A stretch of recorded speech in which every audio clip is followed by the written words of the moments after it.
Assalamualaikum netizen dan YouTubers, kawan-kawan dan family semua. Thank you for tuning in. Okay, dalam video ni kita akan go through buku rekod kesihatan ibu ni. Sebab tadi tak boleh nak masuk klinik mengikut SOP COVID-19 ni lah. So apa yang ada ni ni yang hari tu lah kita test 31 Julai confirm, dan ini confirmkan lagi apa yang kita test. Dan ni saya kena edit. Yang ini dia punya next appointment, ataupun kita orang punya next appointment 17 Ogos. Yang ni untuk ambil darah dan air kencing, minum glukos 1 gelas, lepas tu ambil darah lepas 2 jam.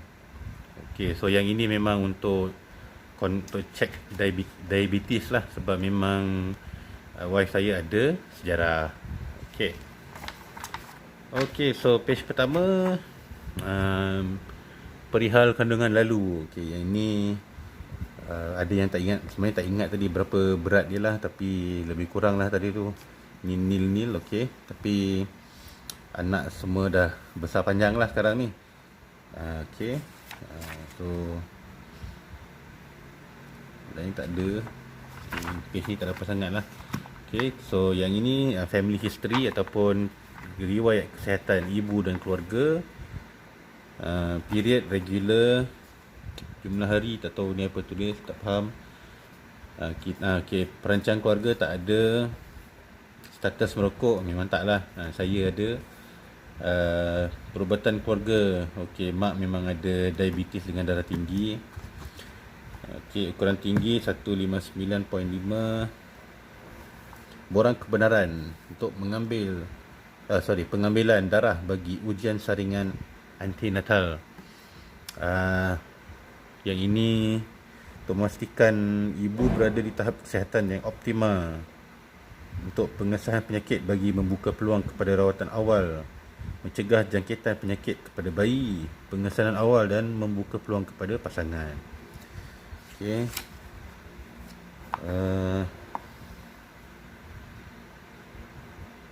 Ni disclaimer lah nak ambil darah tadi. Okay.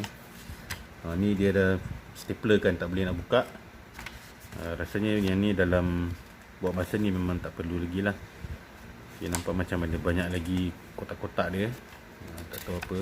Oh, tadi pun tak dapat CT scan punya kopi. So yang tu ada dekat klinik lah, kita tak dapat satu kopi. Okay, yang ini blood test tadi punya result. Tengok semua sini tak ada peratas lah. Antenatal no risk pregnancy detail. Betul lah ni, beranak 4 kali, anak ada 5. 7 Jun 2020 ni apa, last period kot. Expected delivery date dia kot 14 Mac 2021. Ni kita lah tahun depan bulan Mac. Umur sekarang 8 minggu dan 1 hari. Okay, yang ini urine tadi lah. Urine punya test normal. Full blood count. Okay, yang ni pun semua nampak normal. Yang ni bahasa-bahasa doktor ni kita tak tahu, tapi tulis sini semua normal tu bagus lah tu kan. Okay. Vital signs and anthropometry date captured 3 August 2020. Time captured 10:22. Itu kita tahu lah kan. Vital sign, BP sitting. Okay, ni blood pressure 110 74, pulse 70. Anthropometry, ni berat badan 89. Obese lah dia kan, nak kena turunkan sikit. BMI 34.98 dekat 35. Okay. So apa lagi sini? Confirm diagnosis antenatal at booking RME1 GSP4 8 minggu 1 hari. Okay, untuk umur baby, itu kita tahu. Okay. 14.021, tak tahu apa tu. Regular menses SOD. Okay. Advanced maternal age 42 years old. Okay, ni betul lah. Maternal obesity. Ni dia punya diagnosis lah. First child with second union. Maknanya ini anak pertama kita orang lah. Long spacing, 14 tahun. Okay, so ini doktor dari Mark. Okay, bagus. Past medical history, no. Family history, mother hypertension. Okay. Allergy history tak ada. Past surgical history, past surgical history bukan ada Caesar ke? Mental history, no. Medication history, no. Smoking, no. No past history of PE, PIH, GDM. Tak tahu apa tu. Okay, BP 110/74. Urine, albumin, sugar negative. HB ni 12.9. No PV bleed, no abdominal pain, no FM yet. Tak tahu apa tu. Okay, alert pink, goiter, no. Lung clear, CBS. Okay, ultrasound finding small IUGS seen. Tu BB lah kot. Plan, repeat scan at 2 week time to confirm REDD 17 August. So ni kita akan scan lagi sekali. Refer ONG, HSDG for detailed scan. IBO, advanced maternal age 42 years old, once FH seen. Cont ENC, tak tahu apa maksud. TCE, stat if had PV bleed or abdominal pain. Earlier MGTT, ini apa ni, repeat at 28 weeks if MGTT times 1 normal. Ni biasanya kalau doktor ni dia akan hand over ke doktor yang akan handle nantilah. Dia tahulah, nanti dia baca. Permanent, okay, sorry, atas ni dulu. Ini tak ada apa-apa, ni private personal detail. Date captured, time captured. Okay, ni nama staff dia lah. Permanent medical alert, temporary medical alert, applicable from 3rd August 2020 to 3rd August 2020. Untuk hari tu lah kita punya, hari ni lah, hari ni punya appointment. Okay, so itu saja. Belakang ni ada lagi. Belakang ni ada lagi.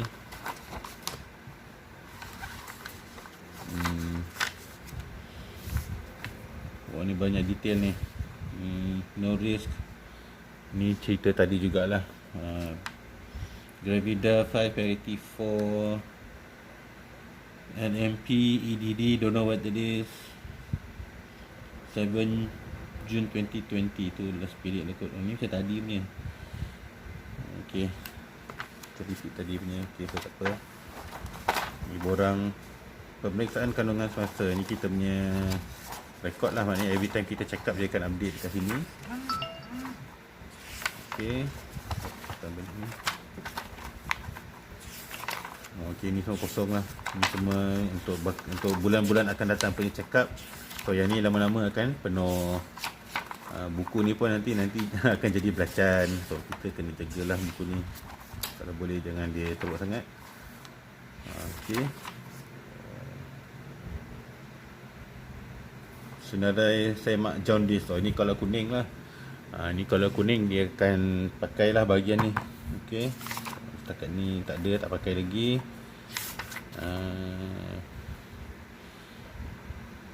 Pendidikan kesihatan yang diberi, ada education lah, bagus. Kepentingan datang awal klinik, masalah ringan, diet, cek bersalin untuk ibu dan bayi, exercise pun ada, family planning, tanda-tanda bersalin dan proses kelahiran. Ini semua dia dah ada pengalaman. Okay kot. Kelahiran selamat dan bahaya, pemberitahuan awal kelahiran, penjagaan kesihatan pergigian. Ini semua postnatal pula. Makan dalam pantang, exercise, kebersihan diri, dapat rawatan awal. Okey, ini pre-eclampsia, semasa hamil dan tanda-tanda impending eclampsia. Banyak nak kena Google ni. Anemia dan cara mengatasi pendarahan semasa mengandung. Okey. Tadi belakang ni ada apa tadi? Belakang ni ada ni. Senarai semak penyusuan susu ibu. Okey, ni nantilah bila when the time comes. Sebab kata pepatah, we will cross the bridge when we reach the bridge. Okey, penyusuan ibu. Ni semua education ni. Okey. Ini semua nak kena baca. informasi panduan kesihatan. Selamat datang ke alam kehamilan. Okey. Ni semua tak perlu share dalam video lah kot. Ini basic lah. Saya baca title je lah. Perubahan fizikal semasa hamil. Okey. Penjagaan kehamilan, baju, ubatan, rehat, kebersihan diri, penjagaan payudara, penjagaan emosi. Ini penting ni, emosi ni. Puan perlu sentiasa berfikir positif dan banyak membaca. Emosi yang terjejas boleh menjejaskan kesihatan diri puan dan bayi dalam kandungan. Membaca apa tu? Kalau tengok video boleh tak? Tengok drama Korea boleh ke? Penjagaan kebersihan mulut. Okey, ni nak kena, rasanya kena pergi dentist ni nanti. Bila-bila lah. Dah lama tak pergi. Lawatan ke klinik, perbincangan pertama. Okey, menjawab puan tentang diri puan. Bla bla bla. Pada umumnya puan akan soal tentang ni. Okey, ketinggian pada pertama saja. Puan akan diukur kerana menjadi panduan kepada saiz pelvik. Jika ketinggian melebihi 152 cm, puan mungkin tidak mengalami kesukaran kecuali mengandungkan bayi yang luar biasa besarnya. Okey. Berat badan pada setiap lawatan. Puan akan ditimbang pada setiap lawatan untuk memastikan berat badan bertambah dengan sempurna. Jika puan kehilangan sedikit berat sepanjang 3 bulan pertama disebabkan mabuk hamil, ini merupakan perkara biasa. Jika berat badan bertambah dengan tiba-tiba pada waktu kehamilan yang seterusnya, ia mungkin menandakan pre-eclampsia. Sampel urin, setiap lawatan kena bagi. Sampel diambil sebaik-baiknya di aliran air kencing pertengahan. Okey. Tu rasanya semua macam tu kot. Ini akan diuji untuk gula, protein. Okey, gula ni supaya menandakan kemungkinan diabetes. Lepas tu protein ni untuk menandakan buah pinggang. Okey. Jika protein dikesan pada peringkat seterusnya, mungkin menandakan pre-eclampsia. Blood test untuk tengok kumpulan darah dan rhesus pada lawatan pertama.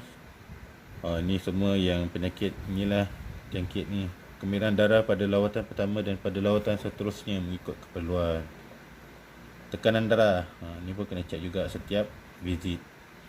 Ia diukur setiap lawatan bagi mengesan sebarang kenaikan yang tiba-tiba supaya dapat dikawal. Kenaikan tekanan darah boleh menandakan pelbagai-bagai masalah termasuk pre-eclampsia lagi. Pre-eclampsia ni kena baca lah. Pemeriksaan fizikal. Okey. Ini semua doktor akan cek lah. Gigi ni kena pergi dentist lah. Karies gigi ni, dia akan meningkatkan risiko masalah kesihatan terhadap ibu dan bayi dalam kandungan. Kaki, buku lali dan tangan setiap lawatan. Okey. Doktor akan cek bawah kaki dan tangan untuk memastikan tidak terdapat bengkak atau edema. Sedikit bengkak pada minggu akhir kehamilan adalah normal, terutama pada penghujung hari. Yang ni biasa tengoklah kaki bengkak sikit kan. Namun bengkak yang melampau mungkin menandakan pre-eclampsia. Kaki puan juga akan diperiksa sama ada terdapat vena varicose. Tak tahu apa. Rasa abdomen. Abdomen puan akan dirasa dengan perlahan untuk memastikan kedudukan bahagian atas rahim puan. Okey, ni pun nak kena cek sebab kita pun risau juga ni. Pada minggu-minggu akhir, kepalanya turun ke dalam ruang pelvik. Ujian tambahan. Ini mengikut keperluan. Ultrasound boleh digunakan untuk memeriksa umur bayi dan jangkaan tarikh kelahiran, kedudukan bayi dan uri serta air pembentuban. Bayi membesar secara normal, kemungkinan mengandung lebih dari satu. Tengok gila tu. Keadaan tidak normal seperti masalah berkaitan otak dan tulang belakang. Okey. Ini banyak ni. Tambahan berat badan. Hubungan seks boleh. Tiada halangan. Walau bagaimanapun, sekiranya puan mengalami tumpah darah dan kedudukan uri di bawah, sila dapatkan nasihat doktor. Pemeriksaan kehamilan. Okey, ini kita orang ni, trimester pertama, 12 minggu. Alahan, masalah alahan yang mungkin dialami ialah rasa loya, muntah, tidak selesa dengan bau tertentu. Sekiranya ini berlaku, puan perlu mendapatkan nasihat doktor. Gatal-gatal kulit, sekiranya berlaku, elakkan menggunakan sabun yang ada pewangi. Dan jika bertambah teruk, sila dapatkan nasihat doktor. Trimester kedua, perubahan fisiologi dan hormon dalam badan. Ini akan meningkatkan risiko mendapat penyakit hipertensi dan diabetes. Inilah dia. Pucat semasa hamil, ini adalah kerana kekurangan hemoglobin dalam sel darah merah. Puan perlu mendapatkan pengesahan dari doktor kerana ia boleh menjejaskan kesihatan puan dan pertumbuhan bayi dalam kandungan. Pelalian semasa hamil, puan akan diberi anti-tetanus untuk mencegah puan dan bayi dari jangkitan tetanus. Jangkitan tetanus mengakibatkan kejang otot dan boleh membawa maut. Sekiranya pertama kali hamil puan diberi 2 kali suntikan dan untuk kehamilan seterusnya hanya beri sekali. Okey, ni akan dapat sekali je lah cek. Pemeriksaan dan rawatan rutin gigi. Okey, ini kena buat lah. Ini disyorkan kerana perubahan hormon semasa hamil boleh menyebabkan masalah gigi dan gusi. Masa yang sesuai untuk rawatan gigi adalah semasa jangka kehamilan 13 hingga 24 minggu. Oh, ni dalam bulan depan lah boleh pergi. Oh, trimester. Okey, ketiga, pergerakan bayi dalam kandungan. Satu cara untuk memastikan bayi sihat. Sekiranya pergerakan bayi berubah dari biasa, kurang gerak, lemah, tidak dapatkan pemeriksaan doktor. Okey, risiko kelahiran pramatang. Okey, ni kalau pernah mengalami kelahiran pramatang, kandungan lebih dari satu, rahim dan cervix yang luar biasa, kandungan yang mempunyai komplikasi seperti hipertensi dan uri di bawah, kurang sokongan sosial. Ada juga pengambilan alkohol, dadah dan merokok semasa hamil, jangkitan dalam rahim dan kecacatan bayi dalam kandungan. Persediaan untuk bersalin. Okey, tanda bersalin, lendir bercampur darah keluar dari faras, sakit perut seperti hendak berak, sakit pada bahagian pinggang, pecah air mentuban, sakit semakin kerap dan tempoh sakit semakin panjang. Tempat yang sesuai untuk bersalin. Ini tahulah, pergi hospital lah kan. Teknik pernafasan semasa bersalin. Okey, macam-macam dia ajar dalam ni. Okey, gangguan ringan semasa hamil. Gusi berdarah, sembelit, kejang, hitam, kencing, loya, muntah, berpeluh. Oh, okey. Sikit lah sini. Apa lagi? Kesan legangan, strain. Ni Stria gravidarum. Oh, okey.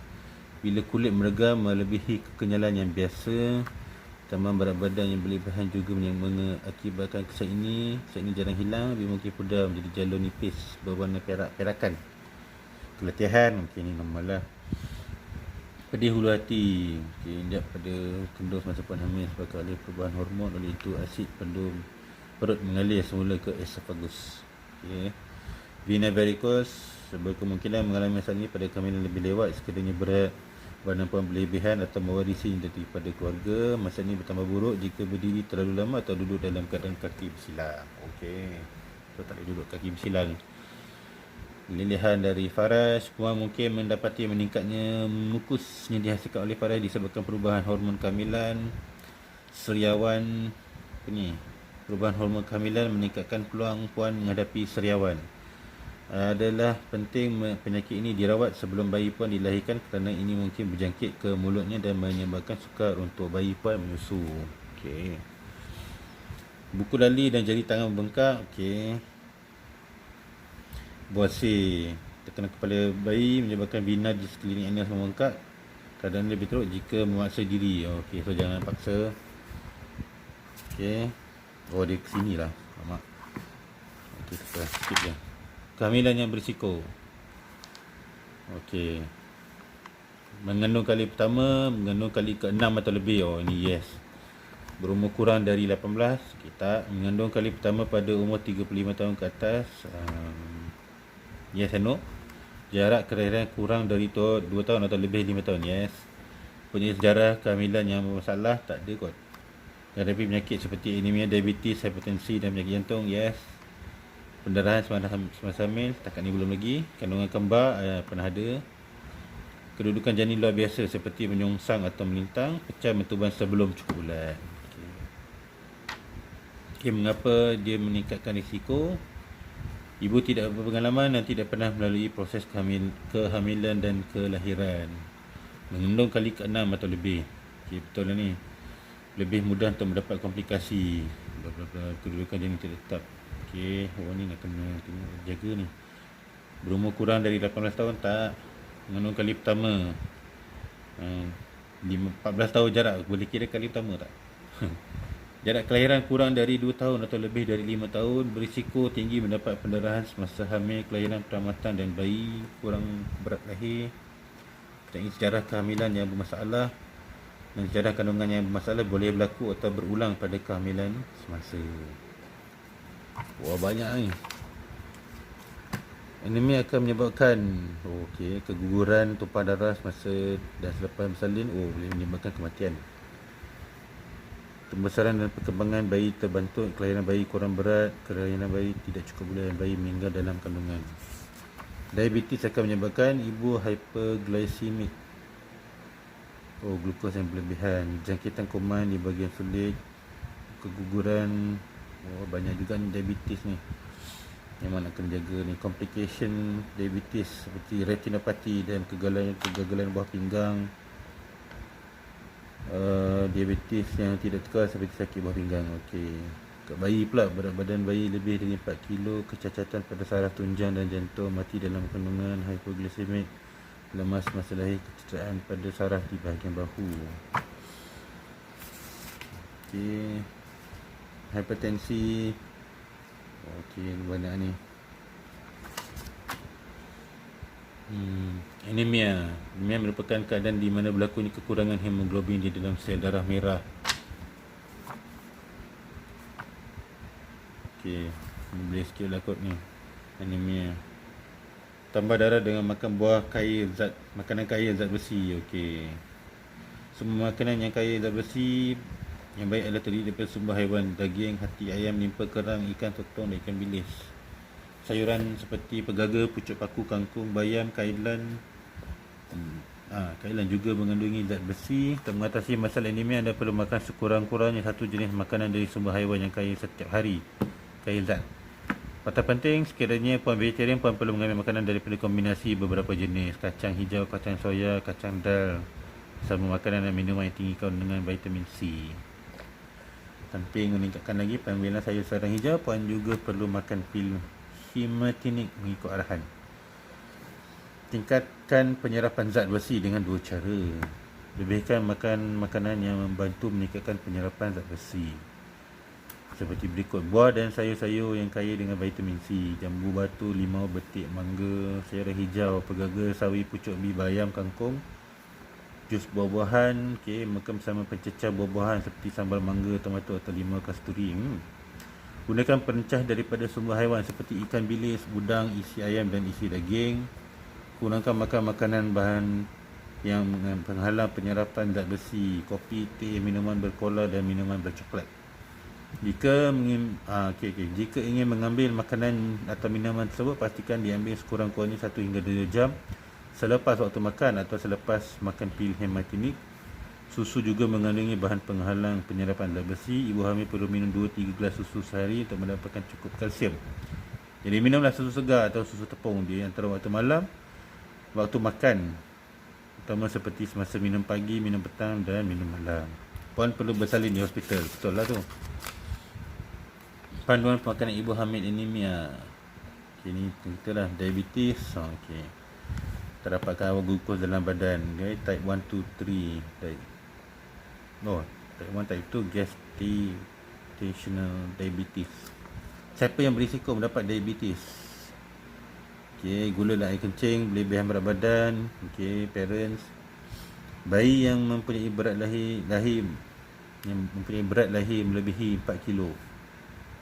Pernah mengalami keguguran berturut-turut, kematian bayi dalam kandungan atau semasa lahir dan bayi cacat. Pernah menghidapi diabetes semasa kehamilan lalu, mengalami penyakit seperti hipertensi dan polyhydramnios, air mentuban berlebihan. Pernah hamil bayi lebih besar dari usia kehamilan. Apa yang perlu dilakukan semasa hamil? Ambil blood test. Kena jaga mendapatkan jagaan kehamilan yang rapi. Appointment, kena pergi, amalkan kebersihan diri, pemeriksaan yang disarankan untuk penyakit diabetes, pemeriksaan paras glukos berkala di rumah. Boleh buat test tu dekat rumah kan. Puan perlu bersalin di hospital. Reminder lagi. Penjagaan selepas bersalin. Perancang keluarga yang efektif, susu bayi dengan susu ibu, blood test lagi 6 minggu lepas bersalin. Healthy diet. Appointment kena pergi.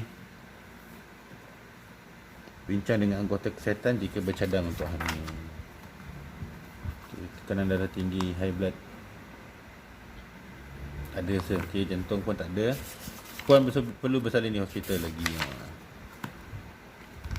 Tanda-tanda yang memerlukan rawatan segera di klinik atau hospital. Demam yang tinggi, loya dan muntah yang teruk, sakit perut yang luar biasa, pucat, letih, lesu, sesak nafas, sakit kepala, kabur mata, sakit ulu hati, kaki bengkak, tiada peningkatan berat badan berlebihan, pembesaran rahim tidak sepadan dengan jangka masa kehamilan, janin kurang bergerak atau tidak aktif, pecah mentuban sebelum cukup bulan, sakit bersalin sebelum masa, darah keluar dari faras, jantung berdebar-debar, tidak berdaya untuk melakukan kerja rumah.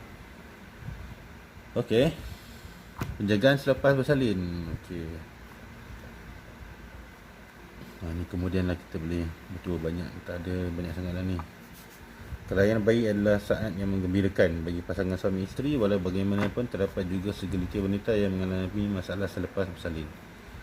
Sakit di bahagian betis, sebabkan ada darah beku yang tersumbat dalam saluran darah. Darah beku ni boleh bergerak ke saluran darah di paru-paru yang mengakibatkan sesak nafas. Okey. Tumpah darah sebabkan air rahim tidak mengecup dengan sempurna atau cebisan urin tertinggal dalam rahim ibu. Keadaan ini menyebabkan kelilingan darah yang banyak dan memerlukan rawatan yang segera. Ibu yang akan hamil berisiko tinggi mengalami tumpah darah. Jangkitan kuman di perineum, okey, kat situ lah. Luka episiotomi akan lambat sembuh.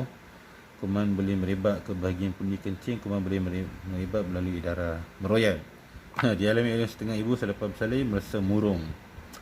Sebabkan oleh perubahan hormon akan mengganggu penyesuaian ibu dan emosi. Ibu ni berisiko untuk mencederakan diri sendiri.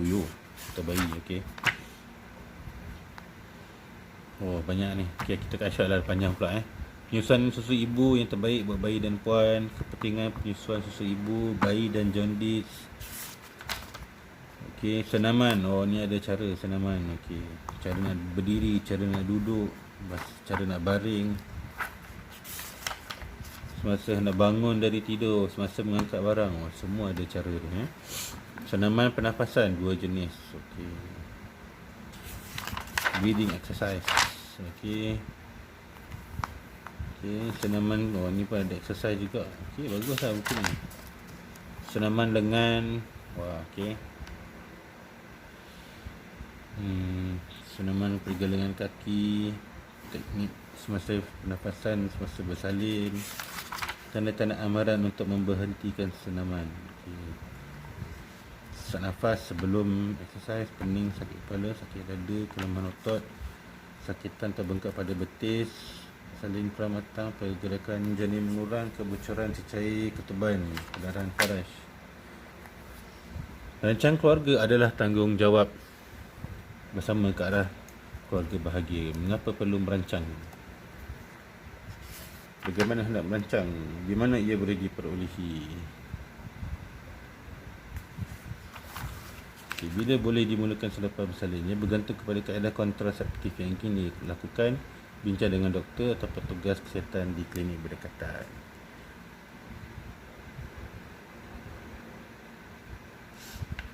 Okey, apa ni?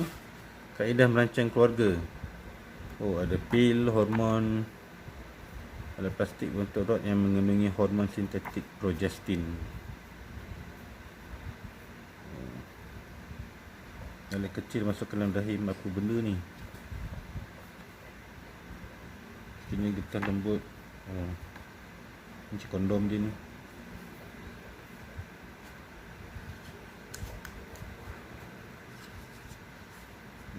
Okey. Itu saja untuk video kali ini. Alright, so terima kasih kerana menonton. Kalau ada komen dan apa-apa feedback boleh share dekat bawah ya. Share, like dan subscribe. See you in the next video. Bye bye.